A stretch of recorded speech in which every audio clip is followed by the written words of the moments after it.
लेकिन जिनको कुछ भी नहीं मालूम है, जिनको अपॉइंटमेंट वाला कार्ड मिल गया है, वो सब विरोध करते हैं। हमको पीड़ा होगी जिनको पता नहीं इलेक्शंस न करने और न कराने से क्या नुकसान होता है, क्या फायदा है, वो उसकी आलोचना करेंगे। कांग्रेस एक ऐसी वाहिद पार्टी है जिसे दूसरी पार्टियों से नहीं लड़ना पड़ता, बल्कि कांग्रेस पार्टी के नेता खुद ही आपस में लड़कर खत्म होने के कगार पर पहुंच चुके। जी हाँ, आपने देखा होगा कि पिछले दिनों कांग्रेस की सबसे पावरफुल कमेटी CWC की बैठक हुई।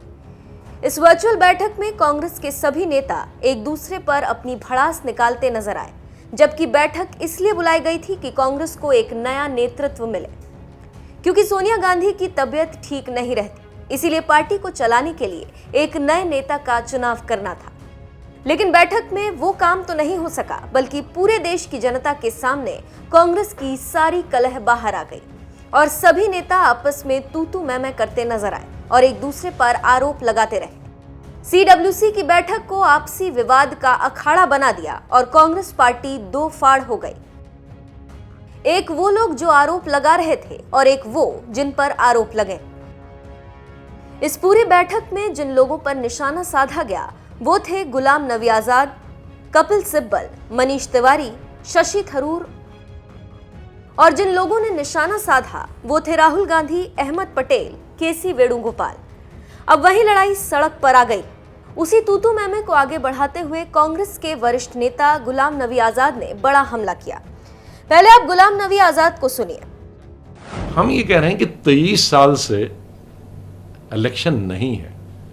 हम जब सरकार में हैं, UPA 1, UPA 2, तो शायद सरकार के दम पे पार्टी चलती है। लेकिन जब विपक्ष में है और सरकार सत्ताधारी पार्टी बहुत मजबूत है,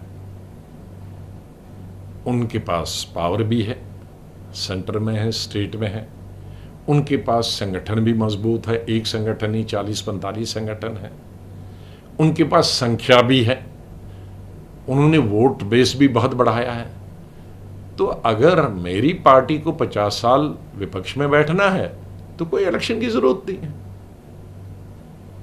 मुझे तो अब कुछ नहीं बनना है, मैं चीफ मिनिस्टर भी बन चुका हूं, 5 प्राइम मिनिस्टरों के साथ मंत्री भी रह चुका हूं, वर्किंग कमेटी 34 साल से हूं, जनरल सेक्रेटरी 15 दफा बना हूं, मुझको क्या चाहिए और? गुलाम साहब कह रहे हैं कि पार्टी में लोकतंत्र नहीं है। पार्टी तभी मजबूत होगी जब चुनाव होगा, क्योंकि चुनाव से ही कांग्रेस पार्टी मजबूत होगी। आजाद ने जोर देकर कहा कि कांग्रेस के अंदर 1% लोग भी नियुक्त किए हुए अध्यक्ष नहीं चाहते।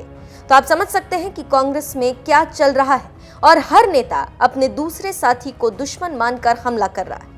आजाद ने कहा कि अगर चुनाव होते हैं तो जो लोग दूसरे या तीसरे स्थान पर रहेंगे वे लोग भी अपनी स्थिति मजबूत करने के लिए मेहनत करेंगे, पार्टी को मजबूत करने का काम करेंगे ताकि अगले चुनाव में उन्हें सफलता मिल सके।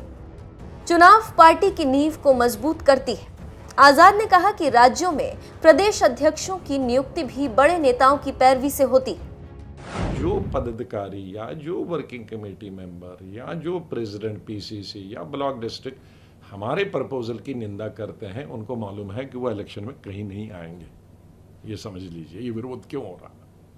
वरना कोई भी कांग्रेसी जिसको कांग्रेस में इतनी बड़ा जरा भी रुचि हो, वो तो स्वागत करेगा इस चीज का कि हमने क्या कहा। हमने कहा है प्रदेश प्रेसिडेंट जो है इलेक्टेड होना चाहिए, डिस्ट्रिक्ट प्रेसिडेंट इलेक्टेड होना चाहिए, ब्लॉक प्रेसिडेंट इलेक्टेड होना चाहिए, कांग्रेस वर्किंग कमेटी इलेक्टेड होनी चाहिए। इलेक्टेड होने का एक ये फायदा होता है कि जब आप इलेक्शन लड़ते हो तो 51% तो कांग्रेस पार्टी के आपके साथ होती है। 2 या 3 लोगों के बीच में आपका with in the party election होता है, तो जीतेगा वही जिसको 51%, 51% वोट आएंगे, दूसरे को कहीं 15 आएंगे, तीसरे को 10 आएंगे। तो जब वो प्रेसिडेंट जीत गया और चार्ज संभालेगा तो कम से कम 51% पार्टी के लोग तो उसके साथ है। और जो दूसरे नंबर 2, 3, 4 हैं जिनको 30 या 15 या 10 आए, वो भी सोच रहे हैं कि भाई हमें कांग्रेस को मजबूत करना होगा, अगली दफ़ा के लिए मैं मेहनत ज़्यादा करूंगा और मैं जीत जाऊंगा।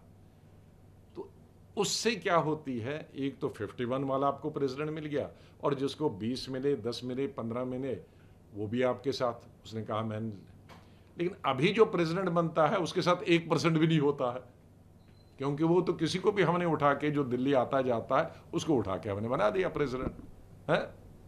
जनरल सेक्रेटरी ने रिकमेंड किया, या गुलाम नबी आज़ाद ने ही रिकमेंड किया, या दूसरे ने रिकमेंड ही तो किया ना, आसमान से तो नहीं उतरा। तो अब हमें ये तो नहीं मालूम कि इसके साथ 100% लोग हैं कि शून्य हैं। तो कई प्रेसिडेंट ऐसे बने हैं जिनके पास शून्य भी है। अब जहां जिसके पास 100% तो खैर किसी के ना, जिसके पास 50-60% लोगों का समर्थन है वो तो अच्छा काम करता है, लेकिन जिसके पास शून्य सपोर्ट है वो स्टेट ही शून्य हो जाता है। तो आप समझ सकते हैं कि कांग्रेस में क्या चल रहा है, और लग रहा है कि ये अभी थमने वाला नहीं है। वही राजनीतिक विश्लेषकों का कहना है कि कांग्रेस नेता आपस में झगड़ रहे हैं, तो ये क्या बीजेपी से लड़ेंगे? पहले ये अपना घर संभाले, फिर बीजेपी से लड़ने की बात सोचे, और इस वक्त कांग्रेस के लिए ये दूर की कौड़ी लग रही है।